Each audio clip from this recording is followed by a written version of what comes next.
thank you very much. It's an honor to have President Zelenskyy of Ukraine, and we've been working very hard, very close. So we've actually known each other for a long time. We've been dealing with each other for a long time, and very well. We had a little negotiation spat, but that worked out great. I think for both countries, I think for the world, actually, beyond both countries. And we have something that is a very fair deal. And we look forward to getting in and digging and working and getting some of the rare earth.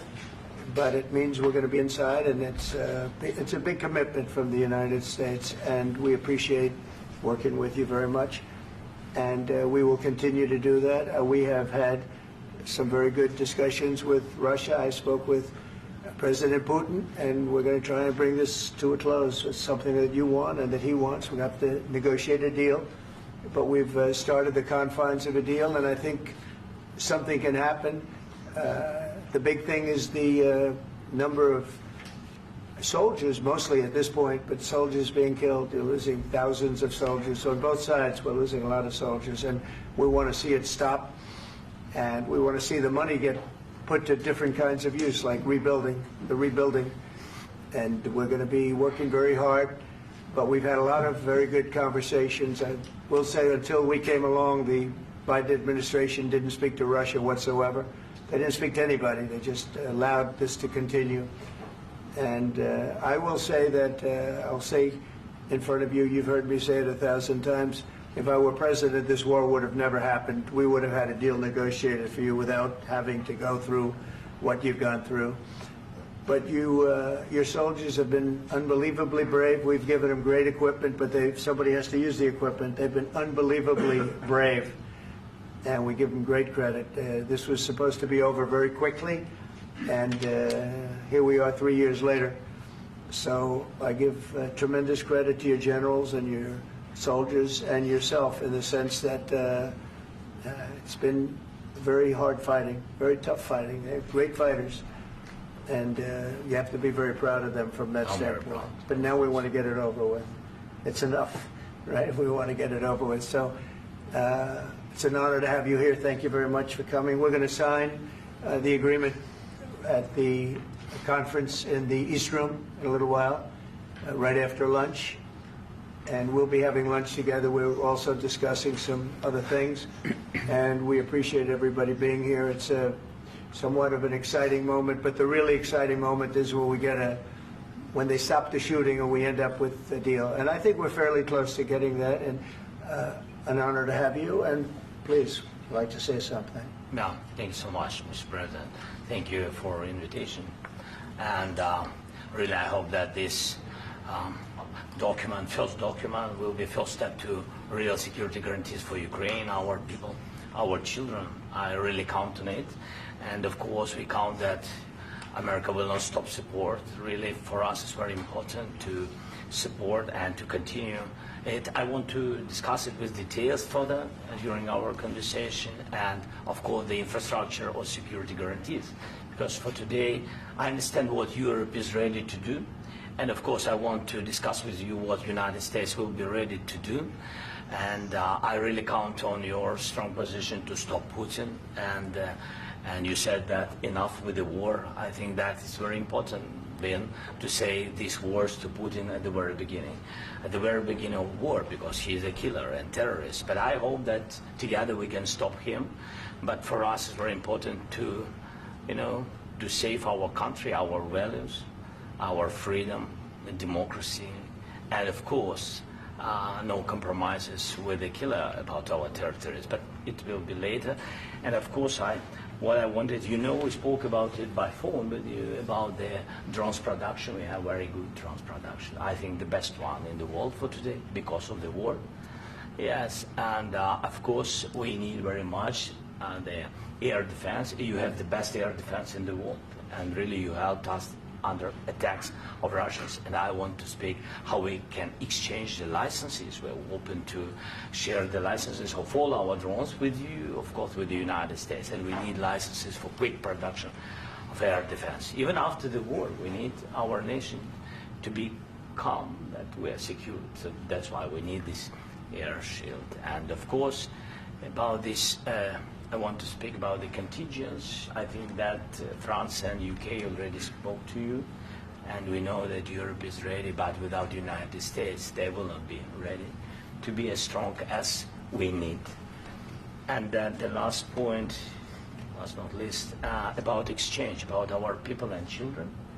And you know that these crazy Russians, that they stolen 20,000 of children, Ukrainian children. They changed their names, they changed their families, relatives, and now they're in Russia. We want to bring them back, and really, it's a big dream, task, and goal for me, and our warriors.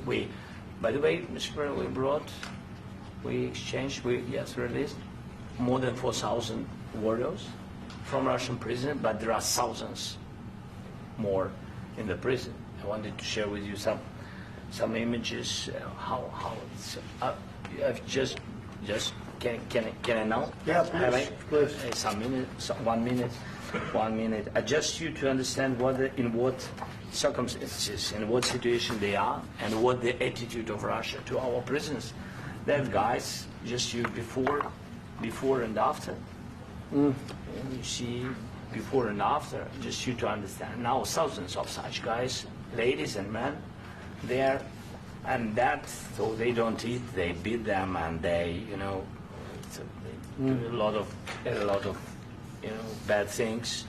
So out of, even during the war, there are rules. Everybody knows there are rules during the war. So these guys, they don't have any rules. You see that 50, 60 kilograms left, and a lot of such things. And I didn't want to show you what the changes with images of children, because I will just share with you. And I mean, it's looking tragic. Yeah, that's tough stuff. I wanted very much to give you, and you see. Yeah. This is pastor, by the way. They stolen pastors because it's not Russian church. They stolen pastors and moved pastors to the prison. At the end of last year, we brought 3 pastors, and we could exchange them. And this is pastor, you see. Yeah, that's tough. Yeah, so I mean, this I wanted to show you, and this. So thank you very much. We want to get that ended, right? Yeah, of course. We And will. I think we will. And We have to, of course. do you have any questions, please? Thank you, Mr. President. With how much money is the U.S. going to put into the fund that is being created today, and how does this provide long-term security for Ukraine?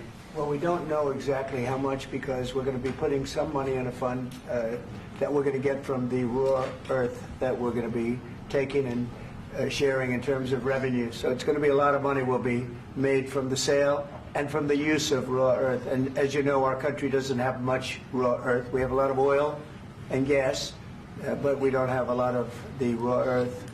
And what we do have is protected by the environmentalists, but that can be unprotected, but still it's not very much.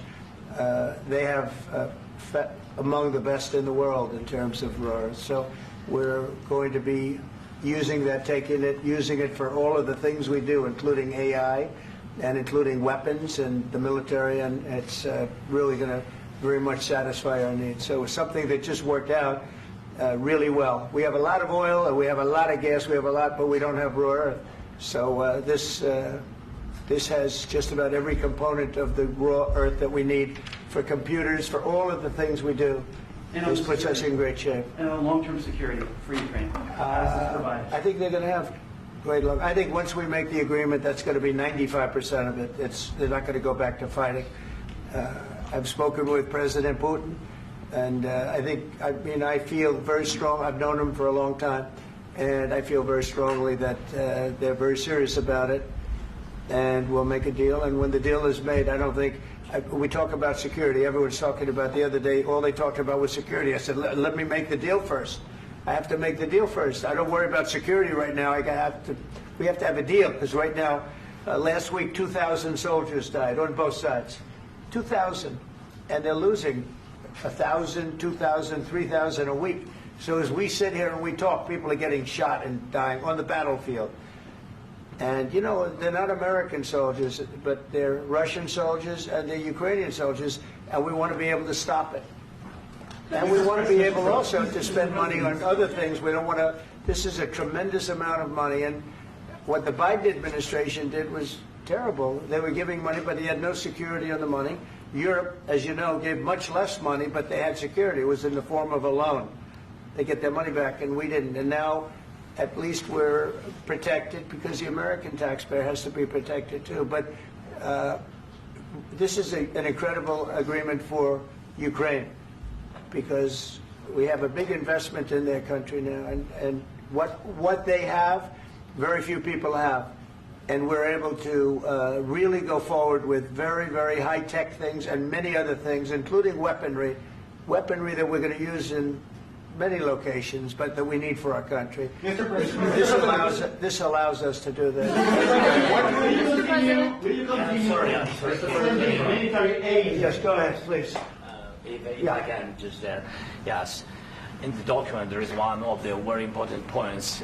If we speak about business and investment, we never had LNG terminals in Ukraine. This document will open. I mean, the next document, but anyway, here we see in the framework, we see really goodwill for this. LNG terminals for us is very important, and I think for security of European continent. We have the biggest storage, gas storage. We have the biggest in Europe. Yes, yes, and we can use it. Use it for LNG. Use it for LNG, and we will do it. And really, we can help Europe because Europe really helped. President Trump said that they made less support, but they are our friends and they are our very supportive partners. They really gave a lot, Mr. President. They did. They gave a lot, but they gave much less. No. Much less. No. No. No. Okay. Okay.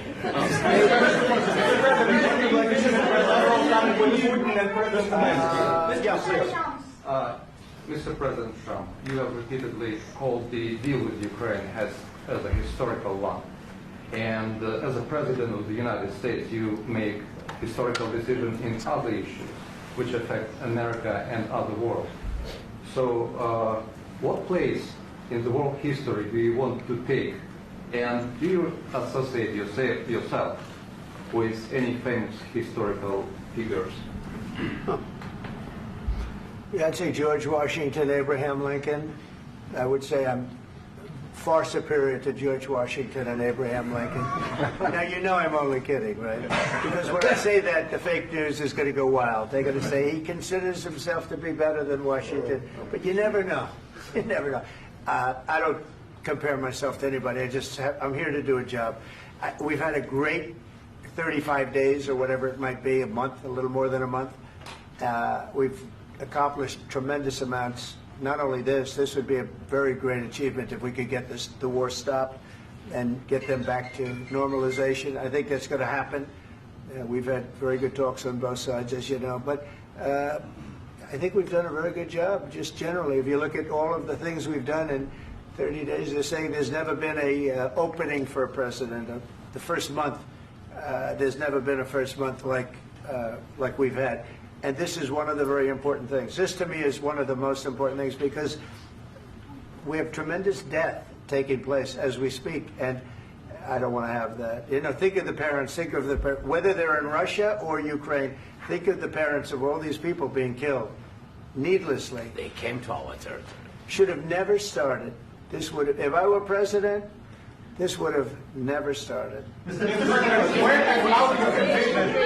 President, will you continue sending military aid to Ukraine after the U.S. signs this agreement with Ukraine? Yeah, we're going to be continuing. To President Zelensky, do you feel like the U.S. is on your side, that President Trump is on your side at this moment?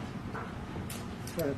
What do you think? He wants to know, do you think that, sort of a stupid question. I guess we wouldn't be here if I wasn't. I think that the United States on our side from the very beginning of occupation, and I think that President Trump on our side, and of course, I'm sure that the United States President will not stop support. This is crucial for us. It's important for us. Yes.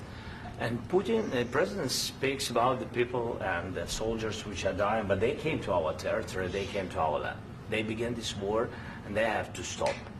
And I think this is the question, with really the most important question. Can President Trump, I hope yes, with some other allies, to stop Putin, withdraw these enemies, our enemy, withdraw these troops from our land? And I think that you asked about the history, I think that if President, or when, he will stop Putin, if President Trump will bring peace to our country, I think he will be on this wall. We've had very, very good talks. Military to Ukraine. President Zelensky just said that there would be no compromises with Vladimir Putin. I just wanted to ask both of you, firstly, are there compromises that you think that President Zelensky is going to have to make? And President Zelensky, is there anything that you might be thinking that you may be able to offer or bring to the table, for example, elections? Thank you. I think you're going to have to always make compromises. You can't do any deals without compromises. So certainly he's going to have to make some compromises, but hopefully they won't be as big as some people think you're going to have to make. That's all. It's all we can do. I'm here as an arbitrator, as a mediator to a certain extent between two parties that have been very hostile, to put it mildly. They've been very hostile. There's been a vicious war. There's been a vicious war. You know, it's a very level battlefield, and those bullets go out, and as I've said many times, we were talking about it with Pete, many times the only thing stopping those bullets is a human body. And in the case we're talking about, generally young human bodies are stopping a lot of bullets. It's dead level. That's why it's great farmland. It's great land. It's great farmland, but there's very little protection against the bullets that are being, and other things that are being shot. So all I can do is see if I can get everybody at the table and get an agreement. And I think we're going to end up with an agreement. Otherwise, I wouldn't probably be even here today. Mr. President, I've got two questions for you. You think ultimately your legacy will be the peacemaker and not the president that led this country into another war and ended foreign wars? And I've got a question. I hope it will. I mean, I hope I'm going to be remembered as a peacemaker. This would be a great thing if we could do this. I'm doing this to save lives more than anything else. Second is to save a lot of money, but I consider that to be far less important. So I hope I'm going to, thank you, Brian, for that question. It was a nice question. I hope I'll be known and recognized as a peacemaker. This would be a great thing to solve. This is a very dangerous situation. You know, this could lead to a third world war. This was headed in the wrong direction. If this election were lost, if we didn't win this election, and we won it by a lot, that was a mandate. We won every swing state. We won the popular vote by millions and millions of votes. We won everything. The districts, you look at the areas of red, take a look at a map. This was a big mandate, and this was one of the things. I said, we're going to get this thing settled. If we didn't win, I think this could have very well ended up in a third world war, and that would not have been a good situation. What was your second question? And my second question for President Zelensky. Why don't you wear a suit? You're at the highest, why don't you wear a suit? You're at the highest level in this country's office, and you refuse to wear a suit. Just want to see if do you own a suit? Yeah, problems. A lot of Americans have problems with you not respecting the dignity of this office. I will wear a costume after this war will finish. Okay. Yes, maybe one. Maybe something like this. Something like yours, yes. That'd be great. Maybe something better, I don't know. We will see. Maybe something cheaper than, yeah. Thank you. Thank you. President Trump. Thank you, President Trump. You said yesterday that you have... Are you going to send more arms to Ukraine in case there's no peace? Yeah, we're going to have arms to Ukraine, yeah, sure. Hopefully I won't have to send very much, because hopefully we're going to have it finished. We're looking forward to finishing this quickly. We're not looking forward to sending a lot of arms. We're looking forward to getting the war finished so we can do other things. But we very much appreciate the agreement, because we needed what they had, and we're treating, you know, our country is now treated fairly. Biden didn't do that. He didn't know what the hell he was doing. This should have never happened. This should have never started. But, you know, sure, the answer is yes, but hopefully we won't have to send much, because I'm looking forward to getting it done quickly, very quickly. Does that mean you'll provide security guarantees, Mr. President?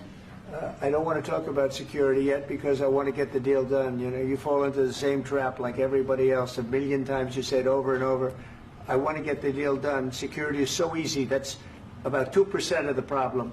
I'm not worried about security. I'm worried about getting the deal done. The security is the easy part. Security is very nice. Everybody stopped shooting. And now will Europe put people there? I know France is going to. I know the UK is going to. I know other countries are going to, and they happen to be right next door. We haven't committed, but we could conceivably. You know, we have security in a different form. We'll have workers there digging, taking the raw earth so that we can create a lot of great product in this country. So in that sense, you have something, but we haven't determined that yet. I will say, in speaking to France and in speaking to, and they were here, as you know, last week and just the other day, they have committed to a lot of security. I don't think you're going to need much security. I think once this deal gets done, it's over. Russia's not going to want to go back, and nobody's going to want to go back. When this deal ends, I really believe this deal is going to be over. Yeah, please go ahead. Go ahead. Thank you, Mr. President, thank you. You had President Macron and Keir Starmer at the White House this past week, both of whom praised your courage and conviction to lead the pathway towards peace. Yes. Part of that involved, though, re-engaging Russia in diplomatic relations, something that previous leaders lacked the conviction to do so. What gave you the moral courage and conviction to step forward and lead that? Well, I love this guy. Who are you with? One American News, sir. Well, that's why I like him. One American News does a great job. I like the question. I think it's a very good question. It's a pathway to peace. It's a pathway to getting something solved. And I feel that as the head of this country, I have an obligation to do that. Plus, you know, we're very much involved. We got involved. It's too bad we got involved, because there should have been no involvement, because there should have been no war. And there shouldn't have been October 7th. That would have never happened. As you know, Iran was broke.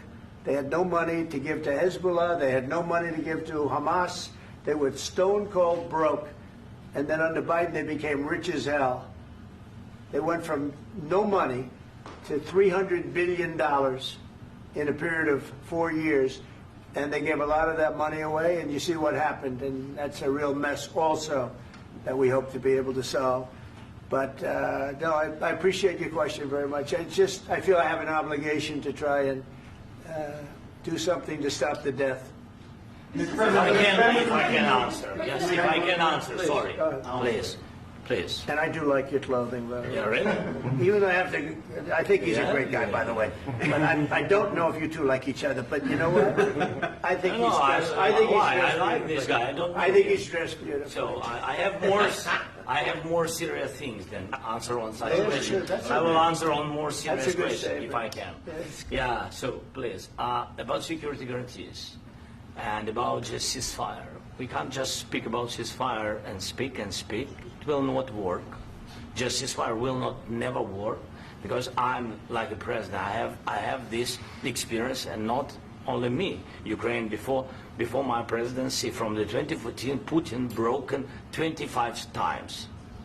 25 times he broken his own signature. 25 times he broken ceasefire. But he never broke to me. He never broke to me. No, you were the president.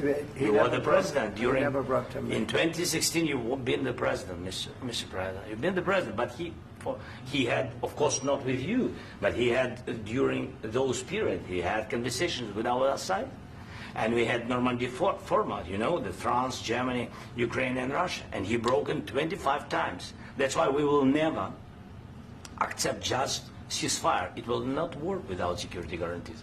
Security guarantees, maybe President is right about this document and other, but this document is not enough. Strong army is enough, because his soldiers afraid, Putin's soldiers afraid of our soldiers when we're strong enough. If we are not strong enough, if we are empty, if our storage is empty, we can't defend our land. Today, you know, he knows that we have, all the world knows that we have meeting, yes? Why he's using ballistic? Putin today using ballistic on our hospitals, schools, and etc. Ballistic. So he knows that we are here and that President Trump is really have goodwill to stop this war. And you hear now the president. So why he's using? So he doesn't want to stop. He doesn't want. But I hope that we will do it. Really, we'll do it. Security. When we speak about security guarantees, when the Europeans are ready for contingents, they need USA backstop. If there will not be United States, we will not never have any contingents, strong contingents from the Europeans, because they don't want to divide alliance connection between the United States and the main and strongest ally and Europeans. And this is crucial. This is important. That's what we want to speak about very much. This is very important. And air defense. So air defense, really, we have big deficit with all these systems, and we need to provide this. We need it very much. Otherwise, Putin will never stop, and will go further and further. He doesn't want. He hates us, you know? It's not about me. He hates Ukrainians. He thinks that we are not a nation. He thinks, and he shared these thoughts, I think maybe with your team also, I don't know. But with all the Europeans, in media, officially and not, he always said that there is no such country, such nation, such language, and such life like Ukrainian. No, he really doesn't respect all the Ukrainians, and he wants to destroy us. And you are right, Mr. President. That's 2%. This document, maybe other documents, it's a very good start, very good, but it will not enough to stop this person. Should Russia pay to rebuild Ukraine? Mr. President, after these Should Russia pay to I asked rebuild Ukraine? They have to Zelensky pay. this question. He This is didn't the like rule. because This is the rule of because the war. I'm This is sorry. the rule of the war. During all the centuries, all the history, this is the rule of the war. Who began, those pay. Do you agree This with is the that? rule. Putin began this war. He has to pay all money for innovation. He has to pay. Of course, some Russian assets, what we have in Europe, about 300 billion, we can use them. We can use for innovation and buy military support from the United States also. We can do it, but it's not enough. It's not enough. I asked other question that you didn't envision a like trilateral summit because with I wanted Putin to and know. President Zelensky? Wait 1 second. I asked this question that you didn't like because I wanted to know if you want to position yourself in the middle between Russia and Yes. Ukraine or on the Ukraine side. No, I'm in the middle. I want to solve this thing. I'm for both. I want to get it solved. And it's wonderful to speak badly about somebody else, but I want to get it solved. If we can solve it, great. If we can't solve it, they're going to have to fight it out, and who knows what's going to happen. But I want to see it get solved. May I follow up? One more question about U.S. troops in Europe. After Russian invasion of Ukraine, your predecessor sent additional troops to Eastern Europe, including Poland, my country. Yeah. Are you committed to keeping these troops on the eastern flank of NATO in the future? I'm very committed to Poland. I think Poland has really stepped up and done a great job for NATO. They, as you know, they paid more than they had to. They are one of the finest groups of people I've ever known. I'm very committed to Poland. What about Baltics? Poland's in a tough neighborhood, you know. What about the Baltics? The Baltics, they got a lot of, it's a tough neighborhood too, but we're committed. We're going to be very committed, and we're committed to NATO. But NATO has to step up, and the Europeans have to step up more than they have. And I want to see them equalize, because they are in for far less than we're in, and they should be at least equal. You understand that? Why is the United States, we have an ocean in between, why is the United States in for so much more money and other things as Europe? With that being said, and as you said, they've also been obviously very helpful, but we have put in far more than they have, and I think they should equalize. Mr. President, Please, go ahead. about the agreement again today, what changed between the first time that Secretary Bessent gave President Zelensky the agreement and today for the signing? We made a deal. So What was the I'm just- deciding factor? I'm a business person. We made a deal. That's what changed. Along with minerals. I didn't think we were going to make a deal, and We ended up making the deal, so that changed. Mr. President, what and how do you envision a trilateral summit with President Zelensky and Putin? I don't know, but These well, they circumstances? don't like each other. I can tell you that. Okay? They do not like each other. This is not a love match, and it's unfortunate. That's why you're in this situation. The United States should not have allowed this to happen. Okay? The United States, run by a man that didn't know much. I'm going to be very nice. Run by an incompetent person, very incompetent person, should never have allowed this to happen. I've stopped wars. I've stopped many wars. My people will tell you, I stopped wars that nobody ever heard about. I stopped wars before they ever started. You can look at some of, I could give you a lot of nations that would tell you right now they were probably going to war. I could tell you right now there's a nation thinking about going to war on something that nobody in this room has ever even heard about. Two smaller nations, but big, still big. And I think I've stopped it. But this should have never happened. Mr. President, Sorry, just a second. About any negotiations. First of all, I want really to tell you, and I think that everybody understands that Ukraine, more than Ukrainians, nobody wants to stop this war.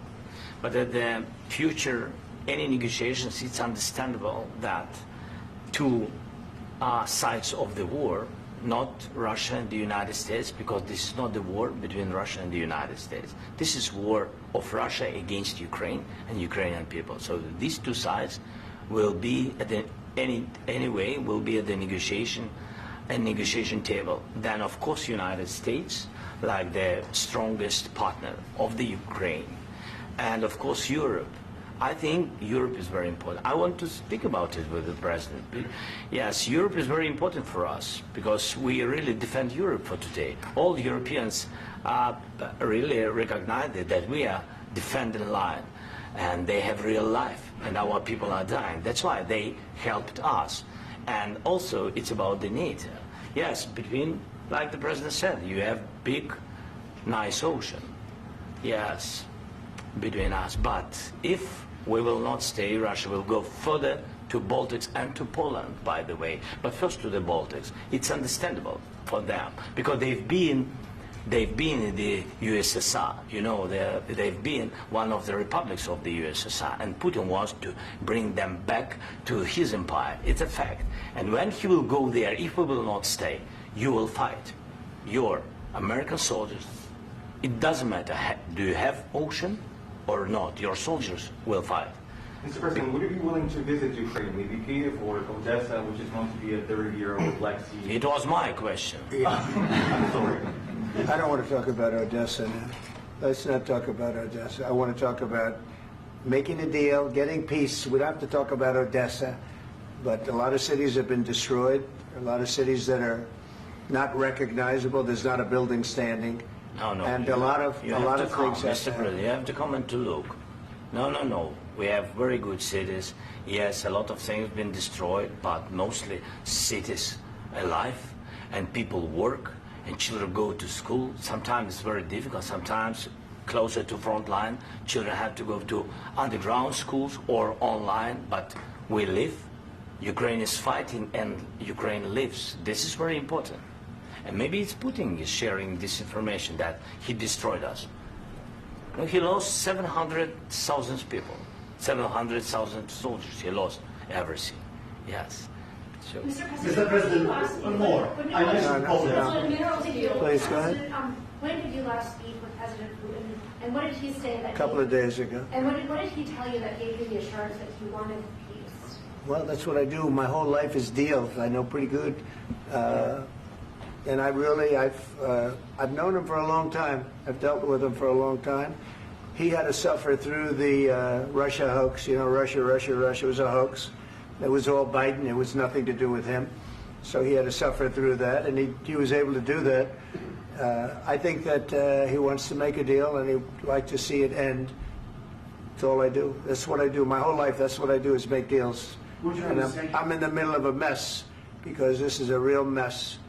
It's a very dangerous one. If this doesn't get solved now, it's not going to get solved for a long time. So I hope we're going to get it solved. In the back, please. Thank you, Mr. President.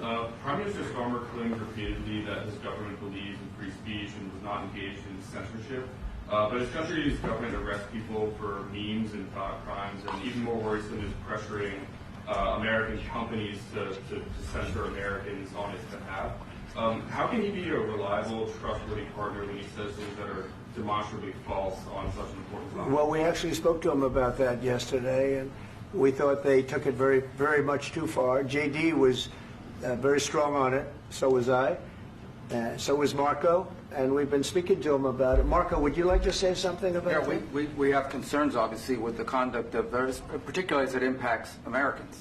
And there's real concern that American speech, which is online, could fall into the hands of British or any country's jurisdiction. And so this is a point the Vice President made at Munich, and I think it's a very compelling one, that what unites us with Europe, as much as anything else, is these shared values, and one of them being free speech. And so if Americans are threatened by it, we're going to need to take action in that regard. Mr. President.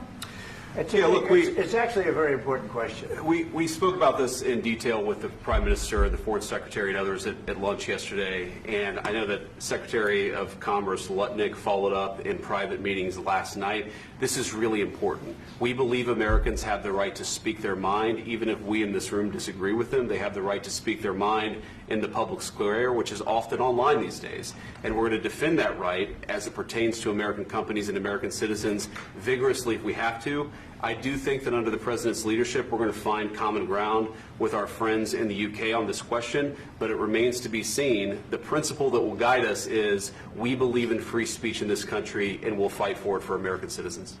Mr. President, on the deal, is there any other oil and gas component to the deal? Is it all critical? A little bit. We'll see. On LNG? But we're not really looking for that so much. We got a lot. We have more than anybody in the world, by far. So no, we're not talking about it too much, but a little bit. I think it affects also, but for the most part, no. And sir, is there any agreement from Ukraine to purchase U.S. LNG as part of the deal, or is that on the table at all? No, we don't need that. Mr. President, I just wanted to ask you about, you just mentioned that you'd spoken to Vladimir Putin a couple of days ago. Just to be clear, that's a new call, not the one that you... I've spoken to him on numerous occasions. Okay. And how was the latest call? What did you discuss? How did it go? Are you serious with that question? I am. I'd love to know. It went well. I think we're going to have a deal. On the minerals deal, Mr. President, some of those minerals are in the east of Ukraine, not far from the front lines and in areas that Russia has occupied.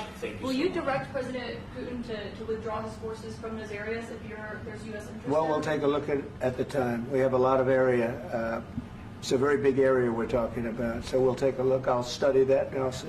And who would protect those minerals if they are U.S. interests? Would that be Ukrainian They'll forces? be protected. The agreement will protect them. U.S. The agreement, yeah, we're signing an agreement. You know? Right, but what if Russia tries to invade or there's Russian aggression in those spots? I just told you I don't think that's going to happen. And if that were going to happen, I wouldn't make a deal. If I thought that was going to happen, I wouldn't make a deal. Some people may wonder why. You know, you ought to focus on CNN on survival, not asking me these ridiculous questions. Focus on surviving, because CNN's got such low ratings. I don't think they're going to survive. Let's go. Please go. I already mentioned Poland. Poland was under Russian control for decades after the Second World War. When I was a kid, I looked at the United States not only as a most powerful country, richest country in the world, the country that has great music, great movies, great muscle cars, but also as a force for good. And now I'm talking with my friends in Poland, and they are worried that you align yourself too much with Putin. What's your message for them? Well, if I didn't align myself with both of them, you'd never have a deal. You want me to say really terrible things about Putin and then say, "Hi, Vladimir, how are we doing on the deal?" It doesn't work that way. I'm not aligned with Putin. I'm not aligned with anybody. I'm aligned with the United States of America and for the good of the world. I'm aligned with the world. And I want to get this thing over with. You see the hatred he's got for Putin. It's very tough for me to make a deal with that kind of hate. He's got tremendous hatred. And I understand that, but I can tell you the other side isn't exactly in love with, him either. So it's not a question of alignment. I'm aligned with the world. I want to get the thing set. I'm aligned with Europe. I want to see if we can get this thing done. You want me to be tough? I could be tougher than any human being you've ever seen. I'd be so tough. But you're never going to get a deal that way, so that's the way it goes. All right, one more question. Hey, I will respond to this. So look, for 4 years in the United States of America, we had a president who stood up at press conferences and talked tough about Vladimir Putin, and then Putin invaded Ukraine and destroyed a significant chunk of the country. The path to peace and the path to prosperity is maybe engaging in diplomacy. We tried the pathway of Joe Biden of thumping our chest and pretending that the President of the United States' words mattered more than the President of the United States' actions. What makes America a good country is America engaging in diplomacy. That's what President Trump is doing. Can I ask you? Sure. Yeah? Yeah. Okay. So he occupied our parts, big parts of Ukraine, part of East and Crimea. So he occupied it on 2014. So during a lot of years, so I'm not speaking about just Biden, but those time was Obama, then President Obama, then President Trump, then President Biden, now President Trump, and God bless, now President Trump will stop him. But during 2014, nobody stopped him. He just occupied and took. He killed people. You know what the contact 2015. 2014. 2014 and 2014. 2014. Yeah. So I was not here. Yeah, but that's exactly right. Yes, but during 2014 till 2022, yeah, the situation the same. The people have been dying on the contact line. Nobody stopped him. You know that we had conversations with him, a lot of conversations, my bilateral conversation, and we signed with him, me, like a new president. In 2019, I signed with him the deal. I signed with him, Macron and Merkel, we signed ceasefire. Ceasefire. All of them told me that he will never go. We signed him with gas contract. Gas contract. Yes, but after that, he broken this ceasefire. He killed our people and he didn't exchange prisoners. We signed the exchange of prisoners, but he didn't do it. What kind of diplomacy, JD, you are speaking about? What do you mean? I'm talking about the kind of diplomacy that's going to end the destruction of your country. Yes, but if you Mr. President, with respect, I think it's disrespectful for you to come into the Oval Office and try to litigate this in front of the American media. Right now, you guys are going around and forcing conscripts to the front lines because you have manpower problems. You should be thanking the President for trying to bring an end to this conflict. Have you ever been to Ukraine that you say what problems we have? I have been to. Come once. I've actually watched and seen the stories, and I know what happens is you bring them on a propaganda tour, Mr. President.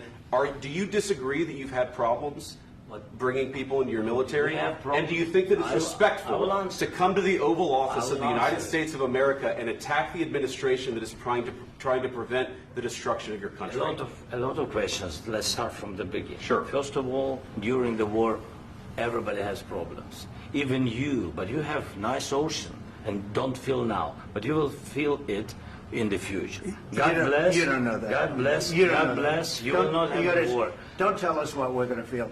We're trying to solve a problem. Don't tell us what we're going to feel. I'm not telling you. Because I'm you're in no answering on this position to question. dictate that. That's exactly what you're doing. You're in no position to dictate what we're going to feel. We're going to feel very good. You will feel influence. We're going to feel very good and very strong. You will feel influence. You're right now not in a very good position. You've allowed yourself to be in a very bad position, and he happens to be right about it. From the very beginning of the war. You're not in a good position. You don't have the the cards right now. With us, you start having not playing cards. Right now, you don't. I'm You're playing cards. Mr. President. You're I'm playing very cards. serious. You're gambling I'm with the president lives in of war. millions of people. You're gambling with World War III. You're gambling with World War III.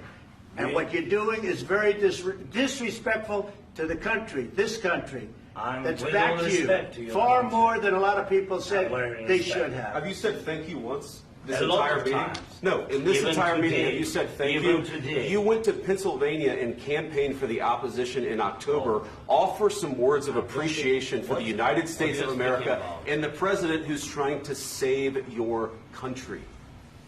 Please, you think that if you will speak very loudly about the war, you He's can... not speaking loudly. He's not speaking loudly. Your country's in big trouble. Can I Wait a answer? minute. No, Can you've I done a lot answer? of talking. Your country is in big trouble. I know. You're not winning. I know. You're not winning this. You have a damn good chance of coming out okay because of us. Mr. President, we are staying in our country, staying strong from the very beginning of the war. We've been alone, and we are thankful. I said thanks You haven't in been this alone. cabinet, You and haven't not been only alone. in this We cabinet. gave you, through I this said thank stupid you. president, $350 billion. You voted we gave for you your military president. equipment, You and you voted men for are your brave, president. but they had to use our military. What about West? If you didn't have You our invited military me. equipment, You invited if me you to didn't speak. have our military equipment, this war would have been over in 2 weeks. In 3 days, I heard it from Putin. In 3 days, this is something Maybe new. less. In 2 weeks, of course, yes. It's going to be a very hard thing to do business like this. I tell you. Just say thank you. I said a lot of times that there, thank you except to that, American people. Except that there are disagreements, and let's go litigate those disagreements rather than trying to fight it out in the American media when you're wrong. We know that you're wrong. But you see, I think it's good for the American people to see what's going on. I understand, sir. I think it's I very understand. important. That's why I kept this going so long. You have to be thankful.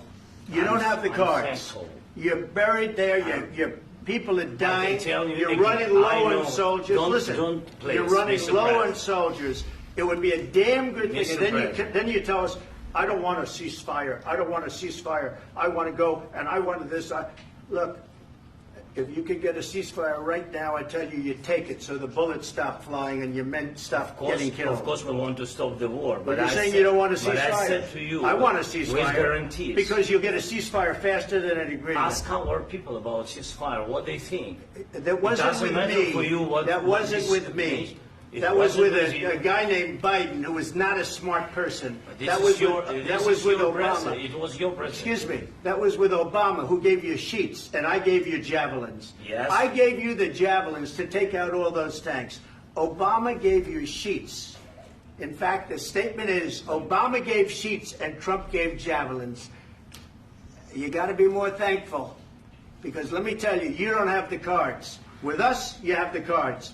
But without us, you don't have any cards. One more question to Mr. Vice President. I'm sorry. It's going to be a tough deal to make, Um, because the attitudes have to change. What if Russia breaks ceasefire? What if Russia breaks peace talks? What do you do then? I understand that it's a heated conversation right now. What are you but saying? what She's if asking, what if Russia breaks the ceasefire? What if anything? What if a bomb drops on your head right now? But they have Okay? broken ceasefire. What if they broke it? I don't know. They broke it with Biden, because Biden, they didn't respect him. They didn't respect Obama. They respect me. Let me tell you, Putin went through a hell of a lot with me. He went through a phony witch hunt where they used him and Russia. Russia. You ever hear of that deal? That was a phony Hunter Biden, Joe Biden scam. Hillary Clinton, Shifty Adam Schiff. It was a Democrat scam. And he had to go through that. And he did go through it. We didn't end up in a war. And he went through it. He was accused of all that stuff. He had nothing to do with it. It came out of Hunter Biden's bathroom. It came out of Hunter Biden's bedroom. It was disgusting. And then they said, oh, the laptop from hell was made by Russia. The 51 agents. The whole thing was a scam. And he had to put up with that. He was being accused of all that stuff. All I can say is this. He might have broken deals with Obama and Bush, and he might have broken them with Biden. He did, maybe. Maybe he didn't. I don't know what happened. But he didn't break them with me. He wants to make a deal. I don't know if he can make a deal. The problem is, I've empowered you to be a tough guy. And I don't think you'd be a tough guy without the United States. And your people are very brave. But you're either going to make a deal or we're out. And if we're out, you'll fight it out. I don't think it's going to be pretty, but you'll fight it out. But you don't have the cards. But once we sign that deal, you're in a much better position. But you're not acting at all thankful. And that's not a nice thing. I'll be honest, that's not a nice thing. All right, I think we've seen enough. What do you think? Huh? This is going to be great television, I will say that. All right. We'll see what we can do about putting it together. Thanks. And I need the back of this. Thank you, Dengan. We'll see. I don't know. All right, guys, come on. Wait, hey, guys, come on. Let's move.